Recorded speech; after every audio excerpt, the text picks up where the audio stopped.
Alright, y'all. Today we finna be reacting to disturbing moments caught on live stream footage.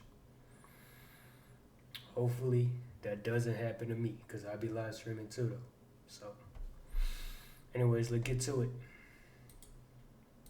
It was February 2017, and Brazilian streamer Cohen77 was live on Twitch. He was playing the game Tibia for his fans, when all of a sudden, something absolutely terrifying would take place.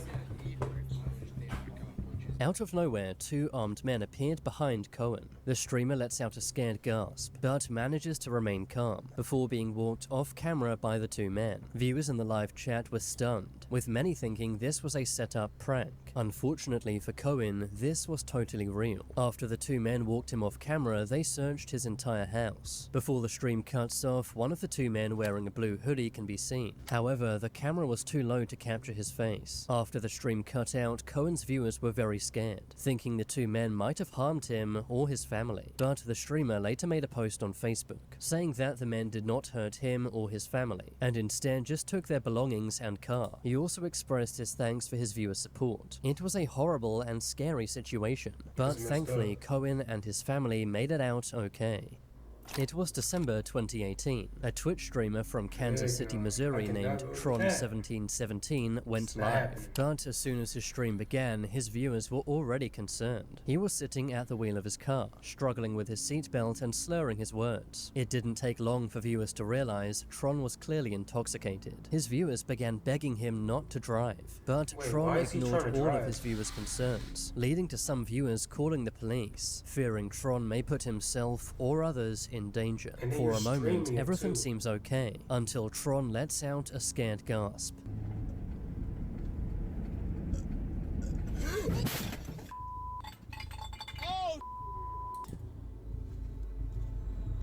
He can then be heard cursing just before the stream cuts off. Understandably, his viewers were very concerned, fearing he might be seriously injured or worse. Thankfully, Tron was uninjured in the crash. He had hit a light pole and got a DWI charge, after his own viewers called the police. Tron also received a temporary ban from Twitch. Thankfully, in this case, no one was hurt, but things could have been so much worse.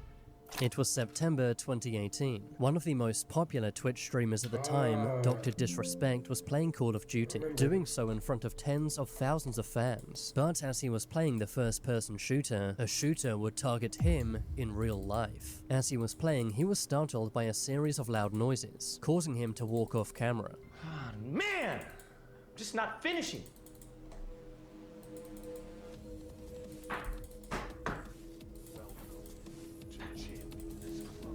When he came back, he was visibly shaken. He had taken off his costume and was out of character, telling his viewers he had to end the stream.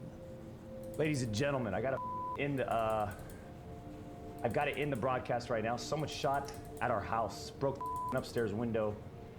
This is the second shot. Someone shot yesterday at our house, and someone shot again right now and connected with the house upstairs.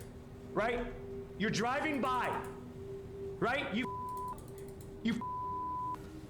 Dr. Disrespect was visibly irate, which is understandable as his wife and child were at home, and could have easily been injured or worse. Months earlier, Dr. Disrespect had been a victim of swatting, a crime where people make fake police reports, causing a SWAT team to raid the victim's house. This shows how dangerous live streaming can really be. Soon after the shooting, Dr. Disrespect moved house, and has since been very careful to never show off his house, his street, or the neighborhood he lives in.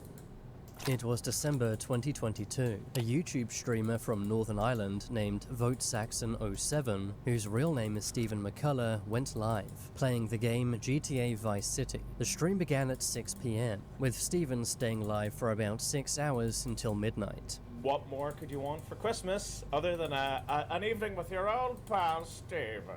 The stream was fairly mundane, but while Stephen was streaming, his girlfriend, Natalie McNally, was experiencing something truly horrific. The morning after Stephen's livestream, he woke up to a flood of calls and messages, with friends and family asking him about Natalie. The night before, she had been at her parents' house to watch the World Cup final. The match ended at 6 p.m, and soon after, Natalie had driven back home. She lived alone in Northern Ireland with her 2 cats and a dog. But the next day, no one could get through to Natalie. Her parents had texted her the following morning to check she'd got home safe. But uncharacteristically, Natalie had not replied. She also did not show up for work, and was not answering any phone calls. She was also 15 weeks pregnant with Stephen's child. So understandably, friends and family were very worried. After learning Natalie was missing, Stephen drove to Natalie's house, which was about 20 minutes away from his. When Stephen arrived at Natalie's home, the door was wide open, and when Stephen walked in, he found Natalie's body. Investigators found the crime took place on December 18th, shortly after Natalie had returned from her parents' home. Because Stephen had found her body, he became a lead suspect, and he was soon arrested. However, he was soon let go, as he had a very strong alibi. According to the post-mortem report, Natalie was killed during the same time Stephen was live streaming from his home, meaning Stephen could not have been at the crime scene. Investigators also found a text Stephen had sent to Natalie at 5:57 p.m, reading, "Right, I'm off to stream the night away. Wish me luck." To which Natalie replied, "I might have a peek at your live stream later." This was enough to rule Stephen out, but it left police with absolutely no suspects. Stephen did give police the name of one person he suspected, but that lead went nowhere. However, a few days later, police found this surveillance footage, showing a man wearing dark clothing and white shoes heading to Natalie's house. This happened at 8:52 p.m, and 40 minutes later, the same man can be seen walking away. Given the timing, police determined this was Natalie's killer. The man had the same height and build as Stephen, which made him a suspect once again. But police were confused. If Stephen was indeed the killer, how could he be in 2 places at the same time? Police announced a £20,000 reward for information, and continued investigating various leads. Investigators made several arrests, and even found the knife used by the killer. But all of these leads turned out to be dead ends, and they still had no idea who the killer truly was. That was until January 31st, when Stephen McCullough was arrested yet again. Police had figured out that his alibi, the live stream, was totally fake.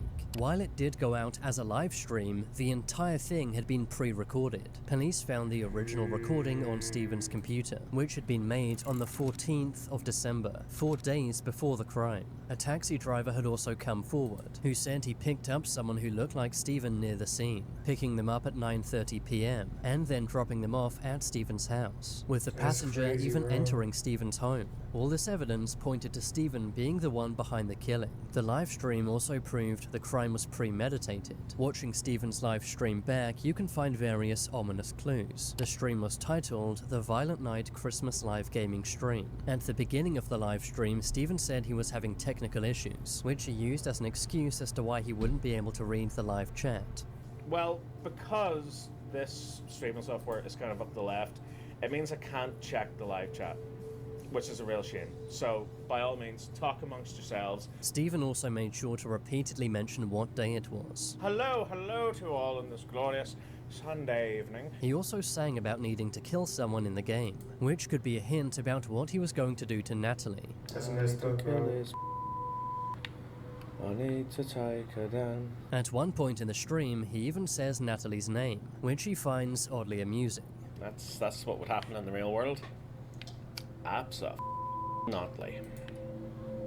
You good, bro? Abso-not-ly.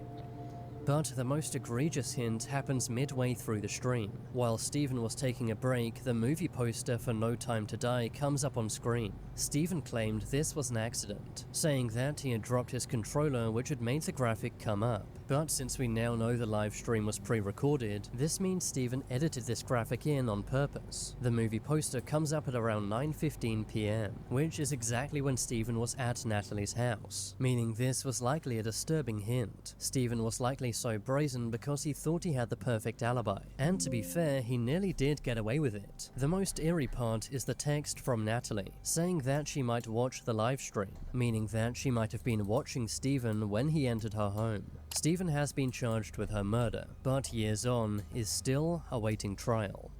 It was January 2021. German Twitch streamer JDN was streaming as she normally does, which is when she got a phone call from her dad. She answers the call, but when JDN hears the voice on the other end of the phone, she is visibly disturbed. Oh wait, my dad is calling. Hold on. Hello, Papa. Instead of her dad, she hears the voice of another man, who tells her that he's with her father. The man goes on to say that if JDN doesn't remove her clothing live on stream, he will end her father's life. Despite being terrified, JDN keeps composed, but she is visibly concerned. The man on the phone then gets very angry, and begins shouting and cursing at JDN. JDN confirmed her father and family were safe, and then contacted the police. It turned out the man on the phone was JDN's long-term stalker. He had somehow spoofed her father's number, making it seem as if he was there with JDN's dad. Unfortunately, this was not the first time JDN had dealt with stalking. The same stalker had sent 25 pizzas to her house. And the person ordered 25 pizzas from me. What the actual is wrong with you? She had also had the fire department called to her house, after the stalker called saying that her apartment was on fire. Police did investigate the very creepy call, Bro, people but like unfortunately, that, bro. the stalker was never found. It was November 2014. A man named Benjamin Bennett was streaming his very bizarre series, called simply Sitting and Smiling, where he does just that. Every week for several hours, Benjamin would sit and smile at the camera, not talking or moving. Benjamin's streams were a piece of endurance art, which is where an artist endures an unpleasant activity for a long period of time. Almost all of Benjamin's live streams were totally boring and mundane, which was kind of the point. But this would change on November 25th. Around 2 hours into the 4-hour live stream, a burglar can be seen opening Benjamin's door. Hello?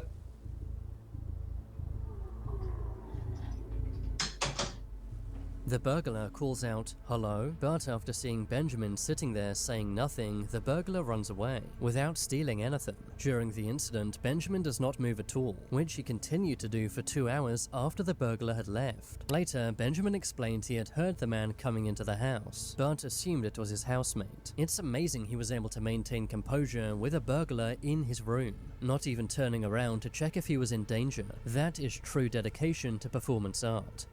It was 2020. A Twitch streamer named I'm Jasmine was in Japan. Everything was normal at first, but as she sat down to eat, something bizarre happened. A strange man stops in the street to talk to Jasmine.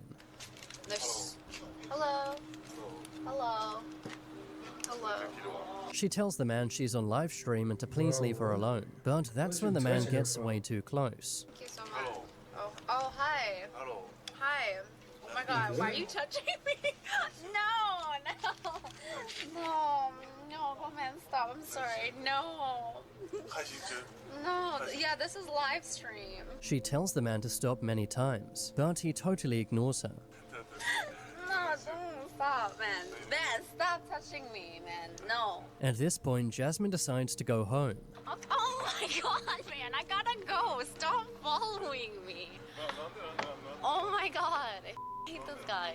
But now knowing Jasmine is going home, the man tries to stalk her, Bro, possibly to don't find go. out where she lives. don't go At to this your point, house. Jasmine begins to cry. Always been feeling unsafe.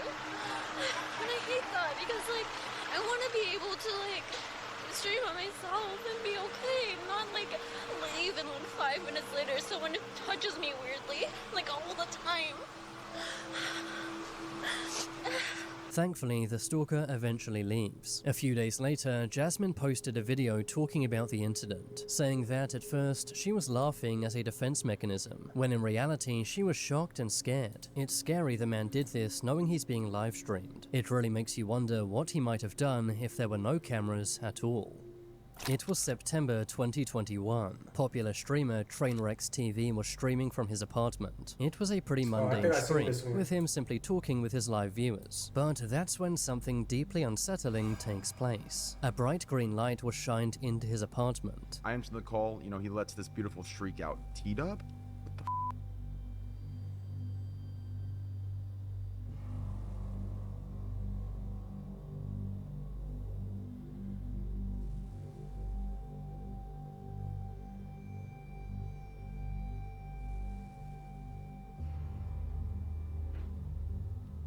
Viewers in the chat began speculating as to what this could have been. Trainwrecks later explained what had happened. Disturbingly, someone had found out where he lives and shined a powerful laser through his window. This is incredibly creepy, and the exact reason why so many streamers avoid showing their windows. Now Trainwrecks has no sense of privacy within his own home, and now always streams with his blinds closed.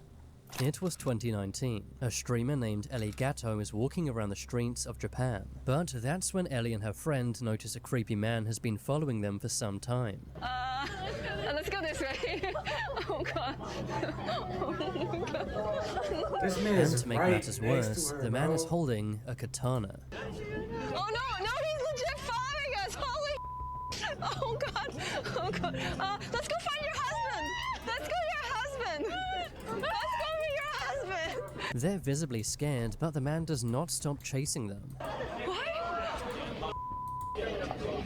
Thankfully, a passerby notices what's going on and is able to stop the man. The stalker is arrested by police soon after. Thankfully, someone stepped in. Otherwise, things could have escalated and turned seriously bad. Comment down below which of these live streaming moments was the most scary. Subscribe if you haven't yet, and watch this video next.